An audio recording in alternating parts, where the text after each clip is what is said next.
si Tino, araw-araw nandun si Tino. Siyang nagtitinda doon. Imbis na sabi ko, ayusin mo yung enrollment mo, ganito ganyan. Sabi ko, yung mga gamit mo sa pagpasok, sabi ko, wala, nandun lang si Tino. Kaya ikaw ang naisipan ko na mag-go-between. Kausapin mo mabuti si mama mo para matauhan naman yung ginagawa niya hindi tama. Hindi tama yun eh. Matagal ko nung naobserbahan yan eh, noon pa, nagkaganyan na naman. Basta ilang bihis na niyang ginawa yan, sinusundo siya. Minsan nagtahanang dyan lang, buwid. Buwid ba yan? Dyan sa mga kaibigan niya, minsan sa mga kaibigan niya tumutuloy. Kaya, yun. Pero hindi bali yun dahil hindi naman nagtatagal, pero sinusundo siya mga 3-4 na araw, ganyan. Bumabalik naman. Sinusundo siya. Pero ngayon, matagal na eh. Sabado pa eh.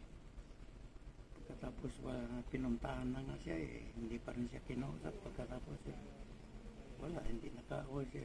Wala namang sinasabi si Gary sa amin. Pero alam ko na ganyan na nangyayari. Kaya ikaw na lang ang go-between para maayos. Sabihan mo si mama mo, huwag naman ganyan mama ka. Nandun naman mga bata ka mo. Nandun kami ka mo, huwag naman ganyan ka mo. Kasi kung tutusin,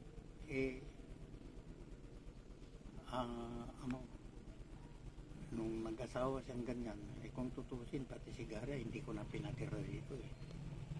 Kaya lang pamilya ko pa rin eh. Ngayon, ganyan, nandito na nga sila. Pamilya ko pa rin. Mahirap naman na pabayaan kung ganyan lang. May mga bata eh. Mabuti kung may mga hanap buhay na yung mga bata niya. Bahala na sila. Ang kaso nga kasalukuyang nag-aaral pa lang eh. Maski na papaano, may pera ko. Pag ganyan naman ako sa kanila lahat. Binibigyan ko sila lahat ng pera. Kaya si mama mo nga hindi naman humihingi. Minsan lang humingi sa akin, binigyan ko ng 500. Ganun lang ako. Alam ko hindi naman niya kailangan dahil may pera din siya eh. Marami siyang pera. Alam kong marami siyang pera. Ang dami nga niyang pautang na hindi na niya nasingil. Alam ko yun. Hindi namin pinapansin yun. Kanya yun. Sa waiting na yan, okay lang, malakas magtinda. Malakas magtaya sa waiting. Pero hindi ko alam kung tumatama siya o hindi. Kaya, yun lang ang paraan para maayos. Ayaw ko yung magulo na pamilya. Ayaw ko. Dahil kami nang miis ko noon, magmula sa bata yung mga yan. Ilan sila. 8 yung anak ko. 7 yata. Hindi ko na nga alam tuloy. Erlit, Ronald, Gary, Vivian, Josie, Maricar, Sherry.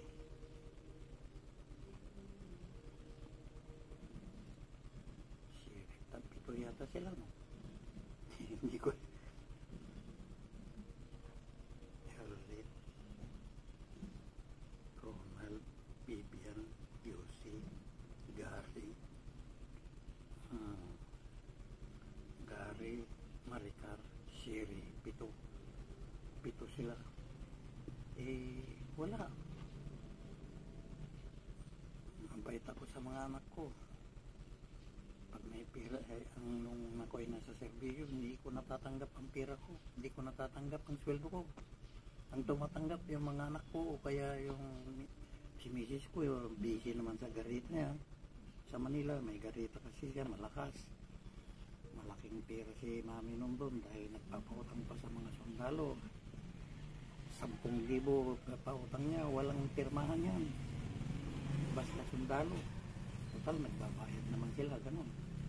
Nagkakautang sila sa garita niya. Sige lang, utang dito. Pero libre kay mami. Pero marami siyang pera. Dahil pagkasweldo, bigay niya yung listahan ng mga nakautang. Bigay niya sa P-Master. P-Master, totalin niya yun kung ano. Bigay na niya. Bahala na yung P-Master na mag-deduct sa mga sundalo. Isang batalyon yan. Ang sundalo ng soke ni Mami. Hindi lang second batalyon, kundi yung iba pa ng mga unit.